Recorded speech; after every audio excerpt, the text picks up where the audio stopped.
What is up, everyone? I hope you're doing fantastically well on this rainy Sunday morning. It is February 28th, the last day of Black History Month, but it's never the last day of the Let's Talk Wrestling podcast as we are here for episode number 82. And I say we like there's someone else here, when in reality it's just me. But whatever. Sorry about that. I'm here. My name is Raphael Garcia. You can find me everywhere across your social media spectrum at rgarcia_sports. You can catch this podcast over at MMA Ratings Net on our YouTube channel, all of our podcast outlets as Anchor, Breaker, Google Podcasts, Apple Podcasts, Overcast, and Spotify.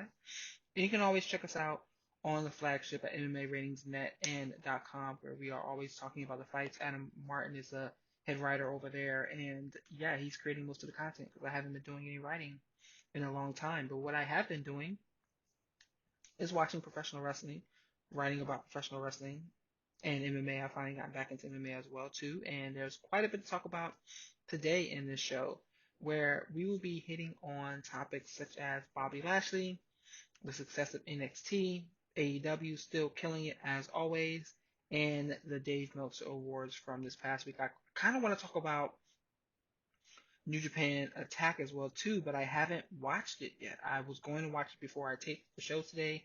I looked at the card and I was like, this may take me longer than I thought, so let me just go ahead and tape the show and then go back and watch that probably later on today. That'll be my Sunday night cool down before heading into another work week. So thank you for joining us. Thank you for checking out our show. Please be sure to like and share our content, and let's go ahead and dive into the topics of today.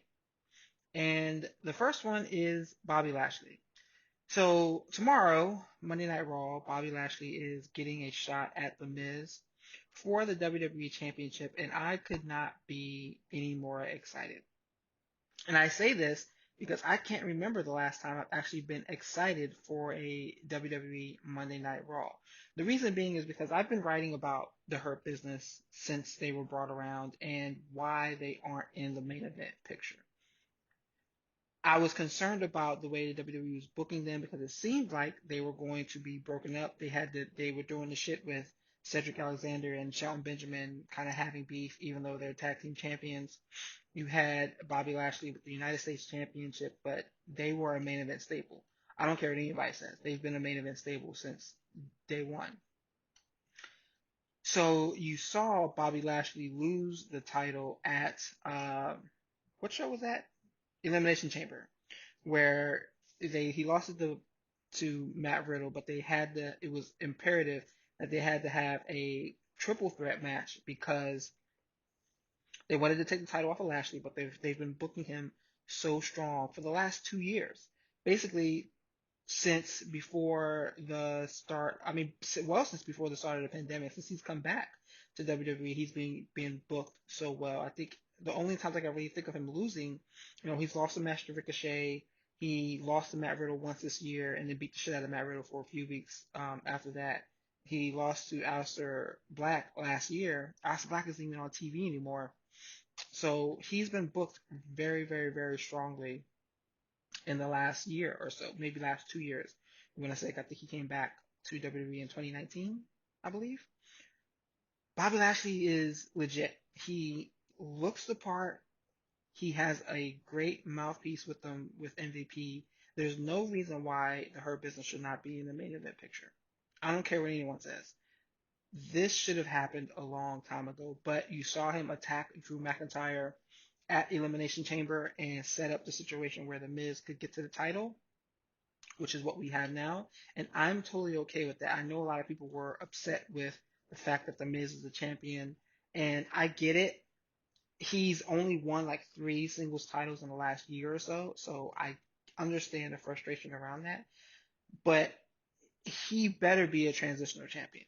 And I don't care what else happens on Monday Night Raw tomorrow, but if The Miz pins Bobby Lashley, I will flip my fucking shit because no one else is pinned. Like, why? What is the purpose of having The Miz pin Lashley? You may have Drew McIntyre try to come back and cause some shenanigans, but that's why you have the rest of the Hurt Business there to break that shit up and at least put that off long enough. Lashley deserves this moment as a professional wrestler. He's been doing it for God knows how long. He's held so many other titles in the WWE. He's held titles in other promotions as well. He's looked at as a monster in so many different other ways. Why hasn't WWE leveraged him as said monster? And this is that opportunity. It doesn't need to be a 2-year reign. It doesn't need to be a 6-month reign or whatever. I would be okay if he won the belt tomorrow, held it until WrestleMania, which is in, I think, about 6 weeks, and lost it back to Drew McIntyre. I would be okay with that. But it's a simple fact that he has never held that title, and he is everything that they want in a champion. He's basically the black Brock Lesnar. I hate to say it like that. Dude has an extensive MMA career, an extensive amateur background wrestling career, and he's been in pro wrestling doing the damn thing, looking the part. He's 45 years old, and he looks fantastic at that age. Now is the time to make this happen. And if we are somehow in some fantasy land find ourselves in a situation where we get Bobby Lashley and Brock Lesnar in a one-on-one match, shoot that shit into my eyes right now. There's no, like, why are we still, it's 2021. Why are we still begging for this massive moment from the WWE? And it's almost as if they don't give it to us just out of spite. Out of just like so many other things that they do within this promotion, is everyone has been calling for a Lashley versus Lesnar moment. They haven't even shared the ring together. Make that happen and give us what we want. Just like Batista said to Triple H, give me what I want. That is a moment that would get people to turn into Raw to watch what was. I would want to watch all of their segments together. Their match would be gangbusters. It's everything's there, but again, it's almost as if they have no intention on doing that. Bobby Lashley brought it up because I actually wrote about him this week, and he did an interview with. I can't remember who he did the interview with. I don't know if it was Andreas Hell when I read, or it was another outlet, but he's talking about this being his year, 2021 being his year, and I hope it shapes up like that. He mentioned a match with Brock Lesnar, and again, I hope that's what we see because it's about damn time. That's something that we need. And Bobby Lashley's time is now. He's in the title picture. He needs to win the belt on Monday. I don't need to see this. We don't need to see this extended any longer. It doesn't need to be a fast lane match. Give us a title on Monday. You can do something fanatical wise over for Fastlane. You can do Drew versus Lashley at WrestleMania, but this needs to happen. Even when Lashley got his title shot last year, he only got one shot at the belt and then was pushed back to the mid card. If you look at Dolph Ziggler, if you look at The Miz, if you look at Randy Orton, who got all these guys got multiple title shots. AJ Styles only got one. But then they give Lashley just one title shot. Like, that doesn't make any sense. And then they can continue to book him like a threat throughout the rest of the card, except he's kept out of the main event picture. They need to fix this, and it's time to put that belt on Bobby Lashley. And everyone's lucky because I'm not going to go into my Leo Rush voice and start doing the whole Lashley gimmick. But best believe that video is coming back out tomorrow because it's main event time. Over on NXT, we're also getting some good stuff, and I've liked the Karrion Kross versus Santos Escobar. They had a street fight on Wednesday, and I see a bunch of people getting hung up over the fact that Santos Escobar is a cruiserweight and Karrion Kross was taking a lot of damage from him. It was a 3-on-1 fight. See, and this is what's great about this. Street fights are no DQ. They're just brawls. Escobar didn't wait to get Joaquin Wilde and Raul Mendoza involved. They jumped them right from the start. That's how, if you're a heel and you're in a fight that has no DQs around it, you and your crew need to beat the hell out of everybody. That's really how that match needs to go. And that's exactly what happened here with Karrion Kross he was selling a lot, but he was dishing out just as much too. And it was a brutal match. I think it was probably about 20 minutes or so. I felt like it was about 20 minutes because it was from about 9:15 to maybe like the last 5 minutes of the show, giving space to the Undisputed Era. But they beat the hell out of each other, and it was an excellent match. And the thing is, Kross comes out looking strong, in my opinion. He has always been booked strong, booked well in NXT, but Escobar looks just as strong as him. And I don't know what you do with him. I don't know if you keep him in the cruiserweight title picture. I don't know if keeping him strong and it makes the rest of the division look strong per se, or when someone eventually defeats him, makes that group look strong as well. Like I don't care about Kurt Stallion. Shit, I don't care about anybody in the cruiserweight division, in the actual division, to be honest with you.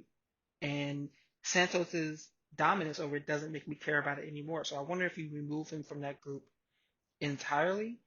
But this was an exceptional match between the two. Santos Escobar can be a main event heel in NXT, just like Andrade was, but even more of a threat because he has two guys with him and he's much more ruthless within his demeanor and within his matches. I enjoyed everything about this. And if you have the time this week, take a moment to go out and see this show, see that match because it's definitely worth your time. Then we got the Undisputed Era storyline in the main event where basically Adam Cole comes out, does the whole I'm sorry gimmick, and then he says he does the whole I'm sorry gimmick. Roddy Strong comes out, um, then Balor comes out, they brawl for a second. Strong and Cole end up back in the middle of the ring. They act like they're gonna make up. Cole hits him with a low blow, super kicks him, and that's the end of that. And that's the end of that. And from there, we know that the Undisputed Era is split. We know it's split, and then that's it. The question is, what's next? Because you, I don't know where you go with this because you can't have Roddy trying to be friends. I feel like we're going to get a triple threat at some point, and I wish we could get a fatal four. There's so many different ways that this can go. I saw someone in one of my group chats, or maybe it was group Slack, talk about a fatal four way for the NXT title at WrestleMania between Kyle O'Reilly, Adam Cole, Finn Balor, and Pete Dunne, which would be exceptional, or a fatal four way with Undisputed Era if Bobby Fish is back, or a fatal four way for the NXT title with Finn Balor, Adam Cole, Roddy Strong, and Kyle O'Reilly. That looks each one of those options looks fantastic to me. I don't know which one that they go with. I really don't care per se because I know all of them are going to slap and slap heavy. But I would like to have some inclination. I guess maybe not knowing is a good fact, a good point of that as well too, because it makes it enjoyable to go for the ride. We don't know what's going to happen. Adam and Kyle have not come into contact yet, which is going to be a huge moment. So I'm looking forward to that. Everything about this really rocks. And that's the thing about NXT. I know they don't get as many ratings as AEW. I know people are upset at WWE for every little thing, as they probably rightfully should be, because WWE fucks with fans more often than not. And they don't do good content. But the last, I would say, 6 weeks of NXT content has been fantastic to me. It almost feels like a reset of sorts. And it feels like a reset in a way to get NXT back to where it was. If you listened to Triple H's post NXT Vengeance Day interview, he talks about getting NXT back to where it was. And I think we're seeing that the Undisputed angle, the Undisputed Era angle, Karrion Kross and Santos Escobar, Xia Li, Cameron Grimes has been hilarious on the mic. If you do not see any other promos, go back and watch Cameron Grimes' promo from this week because I literally cracked up laughing at some of his foolishness. Go back and watch that. The Killian Dane moment with Imperium.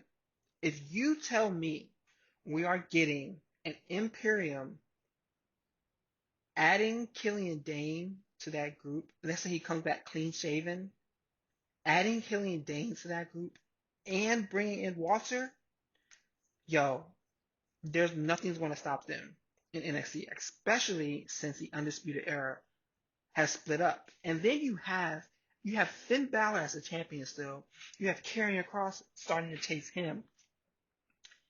and then you throw on Walter and Imperium on top of that, tell me how you cannot get excited over that. Tell me how wrestling fans cannot hear that and not get excited for that. If that's where we're headed over the next 3 to 4 weeks into WrestleMania, after WrestleMania, NXT, the Wednesday Night Wrestling Wars are going to be some of the most amazing wrestling television we've seen in recent years, and it's going to be because of shit like this. And you cannot ignore what's going on in NXT. I know it's WWE. I know people love to shit on the product. I know that people love to turn their eyes and watch whatever they can or come up with other reasons that it's not good. Okay, fine, I get that. NXT's been killing it, and you need to make it a point to catch some of this show. And I want to touch on the main roster content a little bit as well too, because we have two important matches that I can't wait to see. We have Sasha Banks versus Bianca Belair at WrestleMania, and this I just finished writing about this. I just pushed the piece out. This is a moment in Black excellence for so many different reasons. You have two unapologetically Black women facing off for the top women's title in WWE, because Asuka is basically non-existent. It's not her fault, but you're facing off with the top women's title in WWE at WrestleMania. There's no reason why this match shouldn't be the main event of night one. Give Roman Reigns and Edge the main event of night two. These two women deserve the main event on night three, or night one, excuse me. Everything, as I said, everything about this screams Black excellence, and it deserves that moment. I hope they get it. There's no reason for them not to, but again, it's WWE. Who knows what the hell is going to happen? But we're here for it, and we're here for it all day, every day. And then you have the other match that I wanted to kind of talk about briefly between Roman Reigns and Daniel Bryan. And this match has so much story around it, going all the way back to when WWE tried to use Daniel Bryan to put over Roman Reigns after he won the Royal Rumble the first time, and it didn't quite work because everyone wanted Daniel Bryan to be the guy who won it, but Daniel Bryan ended up winning the title at WrestleMania that year. This is a moment to keep building that story into where we are today. Long-term storytelling. You don't even have to do it on purpose sometimes. Everything's there. We should all be excited about this because we wanted us to get to this angle. A lot of people thought Daniel Bryan was going to win the Royal Rumble as well, but that did not happen. I'm here for this, and I'm excited for this. Again, it's almost amazing to think that WWE produces, they create NXT, they create SmackDown, and they create Monday Night Raw. One of those things are not like the other. One of those things is not like the other, and I get it. But I'm here for it, and I'm looking forward to this match. I think it's going to be exceptional. I think the story leading into it is going to be good as well. And that's what makes pro wrestling so much fun. Okay, so let's move on, and let's talk about some AEW content, All Elite Wrestling. And they have big news this week, signing Paul Wight over to AEW. And it was a surprising announcement as well, too, because, and there's more to it, but I think Sean Rossap talked about this over on Fightful Select, that nobody knew about this. Nobody from the WWE side of it really knew that his contract had expired and his time was up and he was going to be going somewhere else. I think that's big. It's big in a sense where it gives them it gives them another big veteran name that they don't necessarily have to build around, but other people can be built off of him. And that's what's most important to me, because what we see too often, I'm not going to say what we see too often in AEW, but what we see too often in general is that these organizations you see a lot of old guys getting put over. You see it in WWE all the time. You haven't seen it so much in AEW. And I know some people were concerned about that. That's something that people try to use as criticism against them. I don't think we're going to see that situation with Paul Wight at all. Tony Khan in the press release mentioned that they do expect to use him in the ring, which again will be great. Imagine seeing someone like Brian Cage powerbombing or body slamming Paul Wight, or Lance Archer and Paul Wight facing off for a match or something like that. This is or Luchasaurus or something like that. He can be used to make a lot of different people, and I'm here for that. I'm not mad at that at all. I think that's the right move to make. But then you have the second part of that announcement, and that's he's going to be the head commentator for AEW Dark Elevation, which from the sounds of it, or from the reading of it, sounds like AEW NXT, which, okay, I get it. I like Dark. I figured Dark was that for them. It's a little tough to watch sometimes with it being so long and just straight through wrestling the whole time, but I get it, and it's getting people airtime, it's getting people ring time, which is important. If they want to do that with Elevation, fine, no problem. They cannot, though, keep ignoring their women's division after announcing a whole other show. I think the first episode is on the 15th of March, and it's on YouTube. And I believe this is a smart business tactic as well, because if they can show that they are driving attention on Mondays leading into Monday Night Raw that night, don't be surprised if 1 to 2 years from now we have a Monday in an AEW show. Don't be surprised. Because if they can build up that YouTube channel that specific day and night, that content hour, we might be on the cusp of seeing some Monday Night Wars coming back, and that will be huge. The women's tournament continues to put on some bangers. So Britt Baker lost, and she was basically everyone's pick to win the title. I picked her to win the title as well, or win the tournament and then win the title. And she lost to Nyla Rose. And a lot of people are kind of like, why? Why is that happening now? Why aren't they pushing Britt the way everyone's kind of expecting them to? I don't have the answer to that question. I have my thoughts about Britt Baker. I'm not gonna say I'm not the biggest fan of her, but I would rather see a Thunder Rosa or a Big Swole in that main event picture. That's just me. But hopefully we'll get to that point. Hopefully we'll get to that point. She's going to have the title at some point in time. She will. I think whoever comes out of this tournament is going to take the title off of Shida. Now that Britt is out of it, I think it's going to be Thunder Rosa that takes the title off of Shida, setting up Britt Baker versus Thunder Rosa, and that feud is going to be fucking massive. Can't wait for that. Nyla Rose is a babyface. Someone over at Daily DDT wrote about this week, and I am quite interested in that because I think it has potential. She's booked as a huge monster, and I get it. She's a big woman, and she just beats the shit out of people.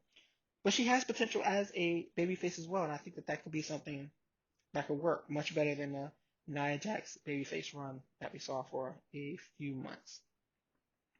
AEW Revolution, I'm looking forward to that. That is this weekend, next Sunday. Let me check my calendar. It is 1 week from today, so I intend on watching that. We have a fucking exploding barbed wire death match. I don't know what to make of that quite yet. I'm looking forward to it, but boy, I think it's going to be something ridiculous. I don't think it's ever been done on North American television before. I've watched like the Hayabusa death matches before. This is going to be something ridiculous, and I understand why people are excited about it and really looking forward to this moment. But it's going to be something ridiculous, and it kind of ties into what I want to talk about next, and that's Jon Moxley's run because he's been killing it. I mean, he has been killing it, and you wish we saw this guy in WWE because he would have brought out the best in so many other people, but we didn't. And you always have that shoulda, coulda, woulda thoughts. Imagine this version of Moxley going against the version of Roman Reigns that we have right now. Imagine that.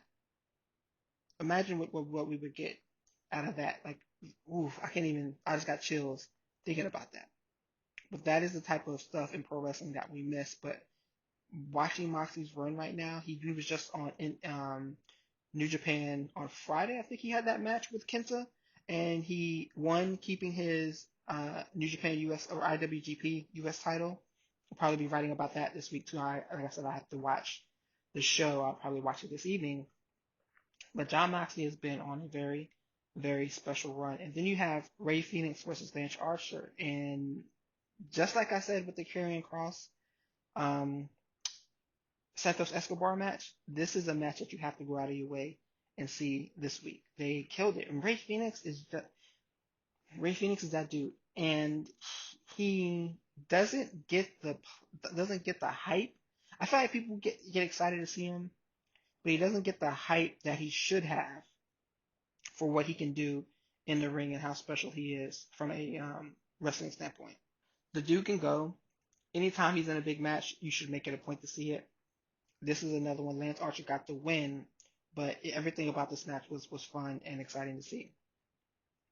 So the last topic I want to talk about today are just two topics. The first one is Retromania, and I am big on pro wrestling video games. I love them so much, and I cannot wait for this one to come out. It is a direct sequel, and I say sequel in air quotes. What is it? Sole successor. That's the word that they use in the video game industry. To WrestleFest from the 1988-89 arcade stand-up arcade game. This is basically a playoff of that from all those years ago, and I'm looking forward to seeing it. It came out on Steam on Friday, but it has not come out on consoles yet, which I am kind of sad about because I'm a PlayStation player for now until I get the next generation of consoles, if I can ever fucking find them. But play this game. It's $24. Has a good has a good roster. Should be getting some additional names added to it, which I expect. So I'm looking forward to seeing that, and I'm also looking forward to the AEW wrestling video games as well too. Like they talked about those coming out over. They haven't given a date for any of them, but I expect to see some big things from that. So the last thing I wanted to talk about is the Wrestling Observer Newsletter Awards and the controversy around them. This is pretty, I don't want to say stupid, but it's definitely something to me because I looked at the awards. Let me see if I can pull them up. Wrestler. Um, Here we go. So I'm pulling up the awards again, and some of them make total sense. Like for example, Wrestler of the Year, Jon Moxley. Most Outstanding Wrestler of the Year, Kenny Omega. Tag Team of the Year, The Young Bucks. Best on Interviews, Eddie Kingston. Promotion of the Year, AEW. Best Weekly TV Show, AEW Dynamite. I'm gonna come back to that. Match of the Year, Kenny Omega versus Adam Page. We'll come back to this as well too. Um, let's see. I don't want to go through all of those. I don't want to talk about anything about Conor. But Feud of the Year. I'm going to start here.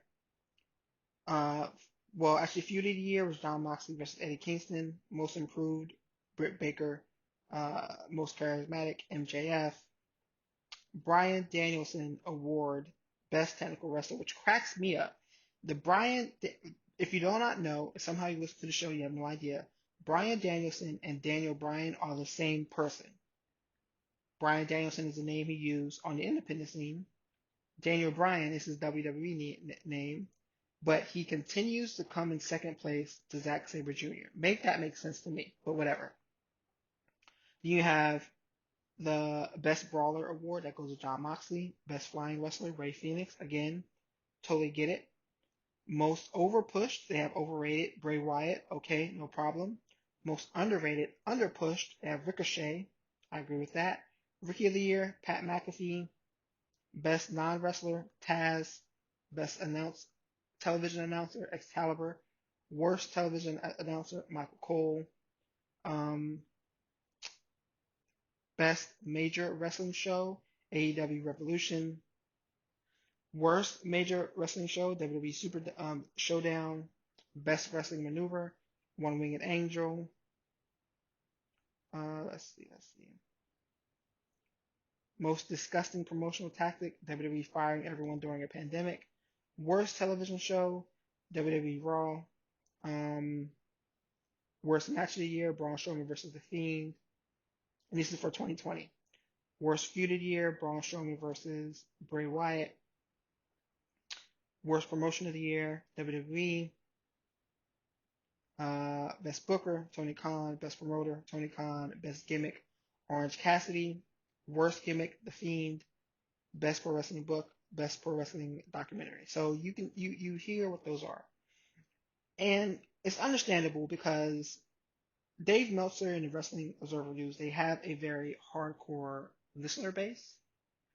And their base skews heavily towards AEW. And Meltzer's coverage skews very heavily pro AEW. And I get it. It is fun. It is a new promotion. It is enjoyable. I like their content as well too. But I'm going to scroll back to some of these that don't make any sense. So Feud of the Year. There's no way in hell that Sasha Banks and Bayley should not be on this list. They have Jon Moxley versus Eddie Kingston, Cody Rhodes versus Brody Lee, Adam Page versus Kenny Omega, Jon Moxley versus Chris Jericho, FTR versus the Young Bucks, MJF versus Cody Rhodes, Adam Page and Kenny Omega versus the Young Bucks, Jey Uso versus Roman Reigns, The Elite versus Inner Circle, and Edge versus Randy Orton. None of the Sasha Banks versus Bayley did the highest television ratings of any segment on TV across all promotions multiple times in 2020. Period. Check the numbers. How do you not include the women on this feud of the year list? How do you not? Like, what happened there? I get it. Multiple times throughout this list, you can look and you can say match of the year. Bayley versus Sasha Banks, Hell in a Cell, not on this list. Okay, how? I don't get it. I mean, they literally have. I don't get it, and I get it, but this is just not good, not good. And I understand why so many people are upset. So many people are mad about these awards. They're they're fan voting, they're fan awards that people vote for, and they don't really have any substance per se, in my opinion. Maybe they once did, but not really anymore. Yeah, that's really all you can say about that. I'm not surprised, but it's still just like, ugh, whatever. I get it, folks. People do not like WWE, and they deserve the hate that they get. They deserve it. They do. The stuff that they pull and the stuff that they put on TV every week is just not good more often than not. However, they have been doing better these last 6 to 8 weeks, which isn't long enough, but they've still been doing better. And I just think it just needs a little bit more unbiased conversation. That's why I enjoy people who cover wrestling from a very unbiased fashion. Andreas Hill and Kel Dansby on the Corner podcast. I love their show. I love Sean Ross Sapp and like the Fightful Network. They cover pro wrestling very unbiasedly as well. Anywhere else, I try not to listen to them too much. I try to listen, but it's very difficult. Voices of Wrestling, Wrestling Observer. I stopped listening to Wrestling Inc. as well too for other reasons. I just want unbiased coverage, and I think that's what I'm trying. That's even what I'm trying to bring to Daily DDT, trying to push some of the writers to cover that content as well more, cover AEW more. I think we're doing a good job about that. However, today's the end of this show, and that is the end of our conversation today for episode number 82. As always, I thank you all for everyone taking the time to listen to this show and check us out. My name is Raphael Garcia, and I'm here for episode 82. You can find me across all the social media platforms at rgarcia_sports. MMA Ratings, you can hit us up on Instagram and Twitter, MMA Ratings Net, and on YouTube at MMA Ratings. And then you can hit us up on Spotify, Anchor, Apple Podcasts, Google Podcasts, Breaker, and I think that's it. Get us up in all those spots too as well. Thank you for everyone taking the time to check out the show. Please be sure to like and subscribe to our content and share it. Have a great Sunday. Enjoy the rest of your weekend and stay safe. Black Lives Matter and wear your mask.